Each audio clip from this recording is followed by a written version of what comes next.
నుంచి హైదరాబాద్ కి industry shift అయినప్పుడు సోమన్ బాబు గారు అడిగారు నన్ను, మురళీమోహన్ గారు మీ సేవింగ్స్ అని ఎక్కడ ఇన్వెస్ట్ చేస్తున్నారండి అని. అంటే ఆమె బిజినెస్ మ్యాన్ అండి, సినిమాలు తీస్తున్నాను, నాకు నచ్చిన సినిమాలు కొనుక్కుంటున్నాను, లేదు అనుకుంటే 2 డిస్ట్రిబ్యూటింగ్ కంపెనీలో షేర్ హోల్డర్ గా చేరానండి అన్న.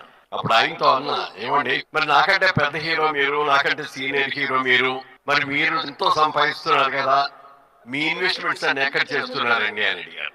అప్పుడు ఆయన ఒకే ఒక్క మాట చెప్పాడు, మురళీమోహన్ గారు, ఈ ప్రపంచంలో 3 వంతులు సముద్రమే ఉందండి, కేవలం 1 వంతు మాత్రమే ల్యాండ్ ఉంది.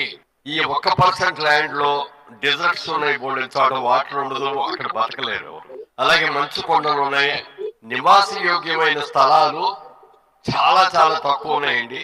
ప్రపంచం యావత్తు కూడా జనాభా రోజు రోజుకి విపరీతంగా పెరిగిపోతుంది కాబట్టి రాబోయే రోజుల్లో ల్యాండ్ కి విపరీతమైన డిమాండ్ వస్తుంది అనే ఆలోచనతోటి నేను సంపాదిస్తున్న ప్రతి రూపాయి కూడా ల్యాండ్ మీద ఇన్వెస్ట్ చేస్తున్నానండి అన్నాడు. నాకు అది ఆ చెప్పిన మాట నా జీవితాన్ని మార్చేసింది నిజంగా చెప్పాలంటే. సరైన టైంలో సరైన సలహా అనేది ఎంత వాల్యూ, ఎంత గొప్పదో ఆయన చెప్పిన టైం నాకు అనిపించింది. మెడ్రాస్ నుంచి